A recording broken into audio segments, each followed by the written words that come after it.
ঈদুল ফিতরে করণীয় এবং বর্জনীয়। প্রথমে আমি বলবো ঈদুল ফিতরের দিনে কি কি আমাদের করা উচিত। নাম্বার 1, বেশি বেশি করে তাকবীর পাঠ করতে হবে। কি তাকবীর?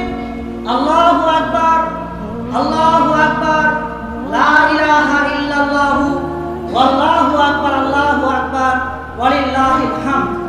এখানে একটা প্রশ্ন এসেছিল যে আল্লাহু আকবার কাবীরা ওয়ালহামদুলিল্লাহি কাসীরা ওয়া সুবহানাল্লাহি বুকরাতান ওয়া আসিলা, এটা বলা যাবে কিনা? আমি রিসার্চ করেছি সহিহ হাদিস থেকে, এটাও বলা যাবে, তার প্রমাণ আছে। তার তাকবীর পাঠ করতে হবে বেশি করে। যখনই চাঁদ উঠে গেল, ঈদের চাঁদ উঠে গেল, আমরা বেশি বেশি করে তাকবীর পাঠ করব। আল্লাহু আকবার, আল্লাহু আকবার, লা ইলাহা ইল্লাল্লাহু, আল্লাহু আকবার, আল্লাহু আকবার, ওয়ালিল্লাহিল হামদ, আল্লাহু আকবার কাবীরা ওয়ালহামদুলিল্লাহি কাসীরা ওয়া সুবহানাল্লাহি বুকরাতান ওয়া আসীলা। তারপরে কি করতে হবে?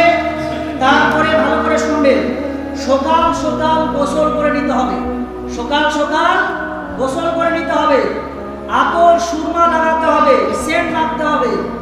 মিষ্টি জাতীয় কিছু মিষ্টি জাতীয় খাবার বা বিশেষ করে বেজোড়া খেজুর খেয়ে ঈদগাহের উদ্দেশ্যে যেতে হবে। তারপরে কি করতে হবে? ওখানে গিয়ে নামাজ পড়তে হবে। ঈদের নামাজের কোনো আযান নেই, তাকবীর নেই। তাকবীর নেই মানে আল্লাহু আকবার, আল্লাহু আকবার যেটা বলে নামাজে দাঁড়ানোর জন্য, সেই তাকবীর নেই। যেটা ঈদের তাকবীর সেটা পাঠ করতে হবে বসে বসে। তারপরে নামাজ পড়তে হবে। ঈদের নামাজ কয় রাকাত? 5 রাকাত না 6 রাকাত? 2 রাকাত। কয় রাকাত? 2 রাকাত। ভালো করে শুনবেন। তারপরে যখন নামাজ হয়ে গেল, তারপরে ইমাম সাহেবের বক্তব্য শুনতে হবে।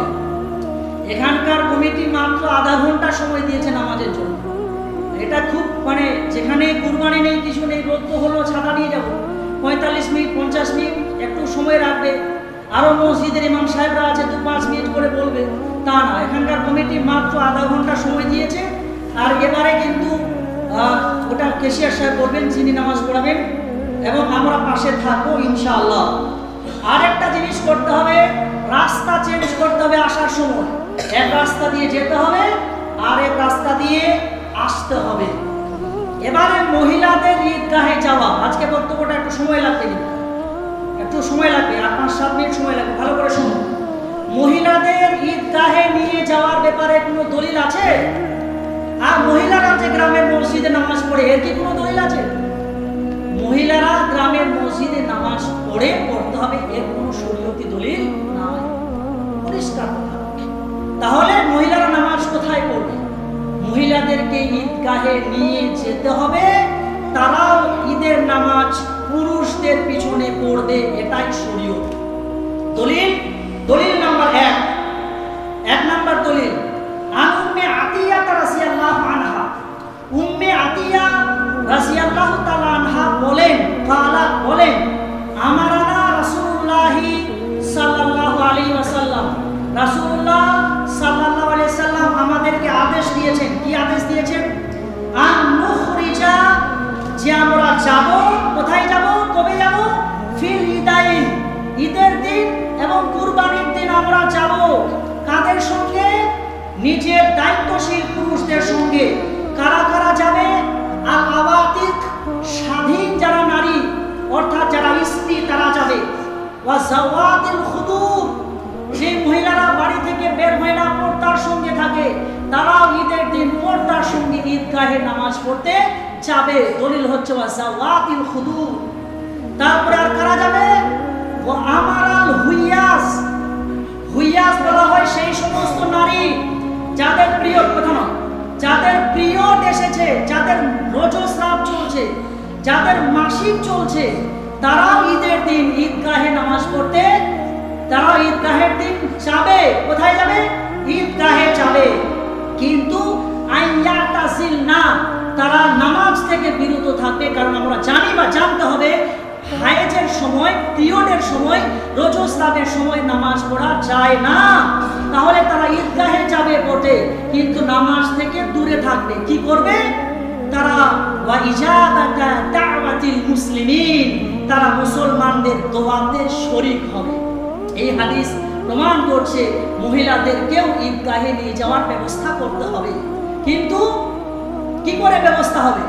যদি আমরা জায়গার ব্যবস্থা না করি, ফান্ড তৈরি না করি, সাদকা না দিই, যাকাত না দিই, তাহলে কি করে জায়গা কেনা হবে আর কি করে মহিলাদের ঈদগাহের ব্যবস্থা হবে? শুধু কমিটি দায়ী নয়, শুধু মসজিদ কমিটি দায়ী নয়, আমরাও দায়ী হবে কিয়ামতের দিন যে আমরা আমাদের স্ত্রীদেরকে ঈদগাহে নিয়ে যেতে পারিনি, কারণ আমাদের সিস্টেম, আমাদের ব্যবস্থা, আমাদের অ্যারেঞ্জমেন্ট ছিল না। তাই ফান্ড তৈরি করুন, বেশি বেশি করে দান করুন, জায়গা কিনুন, জায়গা দান করুন। সেখানে এমন একটা ঈদগাহ তৈরি করতে হবে যেখানে মহিলাদের ব্যবস্থা থাকবে, কিংবা যেখানে আছে সেখানেই মহিলাদের জন্য ব্যবস্থা করা যায় কিনা আমাদেরকে ভাবতে হবে। দ্বিতীয় দলিল হচ্ছে মহিলারা ঈদগাহে যাবে।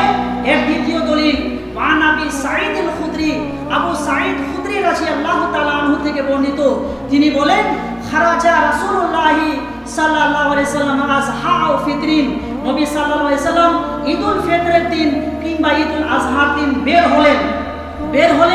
বের হওয়ার পরে দেখছেন ফামাররান নিসা, মহিলারা আছে, তো মহিলাদের পাশ দিয়ে নবী সাল্লাল্লাহু আলাইহি সাল্লাম গেলেন। তাহলে কাদেরকে দেখলেন? মহিলাদেরকে, মানে মহিলারা ঈদগাহে ছিল। কার যুগে? রাসূলুল্লাহ সাল্লাল্লাহু আলাইহি সাল্লামের যুগে মহিলারাও ঈদগাহে ছিল। নবী সাল্লাল্লাহু আলাইহি সাল্লাম তখন মহিলাদেরকে কেন্দ্র করে বলছেন, ইয়া মাশারান নিসা তাসাদ্দাকনা ফাইন্নী উরিদুকুন্না আকসারা মিন আহলিন নার। ইয়া মাশারান নিসা, হে মহিলাদের দল, তোমরা বেশি করে সাদকা করো, দান করো, খয়রাত করো, কারণ তোমাদেরকে আমি বেশি করে জাহান্নামে দেখেছি। তাহলে এই কথাটা নবী সাল্লাল্লাহু আলাইহি সাল্লাম কাদেরকে বললেন? মহিলাদেরকে, মানে মহিলারা ঈদগাহে ছিল। তাই আমাদের আপাতত ব্যবস্থা নেই, ব্যবস্থা করতে হবে। যতদিন না হচ্ছে ততদিন যেভাবে চলছে চলুক, তবে এটা শরীয়ত সম্মত নয়। ঈদের দিন কি কি করতে হবে না, সংক্ষিপ্ত 2 মিনিট আমি বলছি। যথাসম্ভব পাপ কাজ কম করতে হবে। মদ পান করা যাবে না। জানিয়ে রাখি, খড়গ্রাম থানার আইসি, ওসি, সিআই এবং এসডিপিও মুর্শিদাবাদ ডিস্ট্রিক্ট পুলিশ বলে দিয়েছেন, যারা ঈদের দিন জোরে জোরে গাড়ি চালাবে, মদ খেয়ে গাড়ি চালাবে, মেয়েদেরকে নিয়ে রাস্তায় ঘোরাঘুরি করবে, তাদেরকে কিন্তু অ্যারেস্ট করা হবে। সেদিনকে থানায় কিন্তু মিটিং হয়েছে, অতএব সাবধান। এবং সেই সমস্ত বাবাজিদেরকেও সাবধান করছি, যাদের মোটর সাইকেল আছে আর ছেলেকে দিয়ে দেব, আর ছেলে কোনো মেয়েকে নিয়ে ঘোরাঘুরি করবে, এটা কিন্তু অফিসাররা মানবে না, শরীয়ত তো মানবেই না। তাহলে ঈদ উপলক্ষে নাচ গান করা যাবে না।